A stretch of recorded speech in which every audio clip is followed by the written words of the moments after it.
வணக்கம் students. Next நம்ம பார்க்க போகிறது டிடிஎஃப்டினா என்ன, அதோட ஃபுல் ஃபார்ம் பார்க்கலாம். டிஸ்க்ரீட் டைம் ஃபோரியர் டிரான்ஸ்ஃபார்ம்னு சொல்லும். சரி, முதல்ல இதை எதுக்கு யூஸ் பண்ணுறோம்னா, இப்போது இந்த நான் பீரியாடிக் சிக்னல் இருக்கு இல்லையா, அது ஒரு குறிப்பிட்ட பீரியடில் இருக்காது, மாறிக்கிட்டே இருக்கும். ஸோ இந்த மாதிரி ஒரு நான் பீரியாடிக் சிக்னலை அனலைஸ் பண்ணுறதுக்கு தான் நம்ம இந்த டிடிஎஃப்டியை பயன்படுத்துகிறோம். ஸோ ஒரு டிடிஎஃப்டிக்கு இதுதான் definition. X of big omega equal to summation n is equal to minus infinity plus infinity கொடுத்திருக்கிற given signal x of n e power minus j omega n.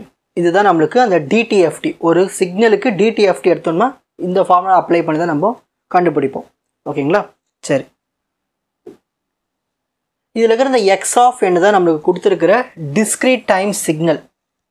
So இந்த x of omega தான் வந்து DTFT. புரியுதுங்களா? So இந்த X of என் வந்து கொஷனில் கொடுத்துருவாங்க, input signal. இதை நம்ம அதுக்கு எடுக்கிற டிடிஎஃப்டி. நெக்ஸ்ட்டு அதுக்குள்ளே இருக்க அந்த பிக் ஒமேகா தான் வந்து ஃப்ரீக்வன்சி. ஓகேங்களா? ஸோ கொஷனில் கொடுத்த அந்த கிவன் டிஸ்க்ரீட் டைம் சிக்னலுக்கான ஃப்ரீக்வன்சி. ஸோ இதுக்குன்னு ஒரு ரேஞ்ச் இருக்குது, 0லேருந்து 2π வரைக்கும் இருக்கலாம், இல்லை -πலேருந்து π வரைக்கும் இருக்கலாம். ஓகேங்களா?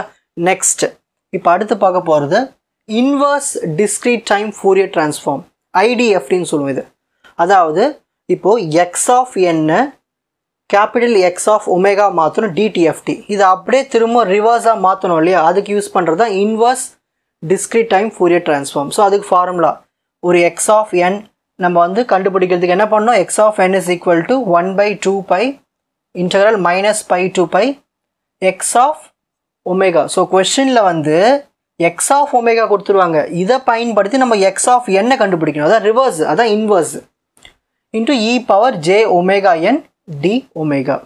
ஸோ ஓகேங்களா, இதான் ரெண்டு ஃபார்முலா தான் இருக்குது, டிடிஎஃப்டி ஃபார்முலா அப்புறம் இன்வர்ஸ் டிடிஎஃப்டி. ஸோ டிடிஎஃப்டியில் நம்ம என்ன பண்ணுவோம், எக்ஸ் ஆஃப் என்னை யூஸ் பண்ணி கேபிட்டல் எக்ஸ் ஆஃப் ஒமேகா கண்டுபிடிப்போம். இங்கே எப்படி கேபிட்டல் எக்ஸ் ஆஃப் ஒமேகாவிலேருந்து நம்ம என்ன பண்ணுவோம், ஐடிஎஃப்டி பயன்படுத்தி, அதாவது inverse discrete time Fourier transform பயன்படுத்தி எக்ஸ் ஆஃப் என்னை கண்டுபிடிப்போம். அதான் inverse discrete time Fourier transform.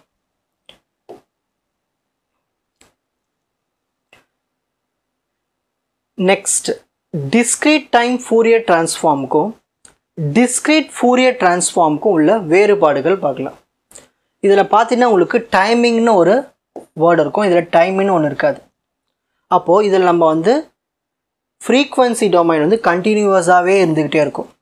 ஆனால் இங்கே ஃப்ரீக்வன்சி டொமைன் டிஸ்க்ரீட்டாக இருக்கும். ஏன்னா இதில் வந்து நம்ம டைம் இருக்கிறதுனால அது கண்டினியூவஸாக இருக்கும் ஃப்ரீக்வன்சி வேல்யூஸ். இதில் டைம் இல்லாத நம்மளுக்கு டிஸ்க்ரீட் வேல்யூஸோட ஸ்டாப் ஆகிடும்.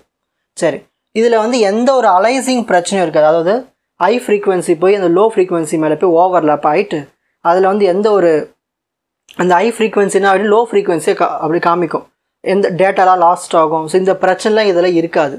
இதுவே டிஸ்க்ரீட் ஃபோரியர் டிரான்ஸ்ஃபார்மில் நம்மளுக்கு இந்த அலைசிங் பிரச்சனை இருக்கலாம். அது எப்போது டைம் டொமைனில் இருக்கும்போது. ஓகேங்களா? டைம் டொமைனில் இருக்கும்போது இந்த பிரச்சனையே இது. ஓகேங்களா? சரி, நெக்ஸ்ட் இதுதான் வந்து ஒரு நார்மலாக டிடிஎஃப்டிக்கு formula. X of big omega equal to summation n is equal to -infinity to +infinity x of n கொடுத்துருக்கிற input signal e power -j omega n. இப்போ வந்து டிஸ்க்ரீட் ஃபோரியர் டிரான்ஸ்ஃபார்ம் எடுக்கும்போது சாம்பிள்ஸ் தானே, டிஸ்க்ரீட் சாம்பிள்ஸ் தானே நம்மளுக்கு வரப்போகுது, n samples தானே. So x of k is equal to summation n equal to 0லேருந்து கேபிட்டல் n-1 வரைக்கும் x of n into e power -j 2π k small n by capital n. இது அதுக்கான formula. ஓகேங்களா? சரி, இங்கே ஒமேகா வரும், இங்கே கேபிட்டல் n வரும், அது k வரும், அவ்வளோதான், வேறு ஒன்றுமே இல்லாத டிஃப்ரென்ஸு. இதில் இருக்கிற நம்ம ஒமேகா வேல்யூ இருக்குது இல்லையா, அது 0லேருந்து 2π வரைக்கும் வேரி ஆகும். இதில் இருக்கிற இந்த n சாம்பிள்ஸ் அந்த k எதில் வரைக்கும் வேரி ஆகும்னா 0லேருந்து n-1 வரைக்கும் அந்த k வேல்யூஸ் சேஞ்ச் ஆகிட்டே இருக்கும். ஸோ இதான் வந்து டிடிஎஃப்டிக்கும் டிஎஃப்டிக்கும் உள்ள வேறுபாடுகள். எக்ஸாம்பிள் கிட்ட இந்த 4 பாயிண்ட்ஸ் எழுதினாலே போதும். இப்போது ஸ்க்ரீன்ஷாட் டைம். ஸோ முதல்ல டிடிஎஃப்டினா என்ன, ஸோ அதுக்கான ஃபார்முலா, அப்புறம் ஐடிஎஃப்டி அதுக்கான ஃபார்முலா. ஸோ டிஃப்ரென்ஸ் டிடிஎஃப்டிக்கும் டிஎஃப்டிக்கும் உள்ள டிஃப்ரென்ஸ். உங்களுக்கு இந்த கண்டென்ட் ஈஸியாக புரிஞ்சிருக்கும்னு நினைக்கிறேன். வாட்ச் அதர் எபிசோட்ஸ் இன் த appropriate playlist. Fauji silver academy strength success clarity. வணக்கம்.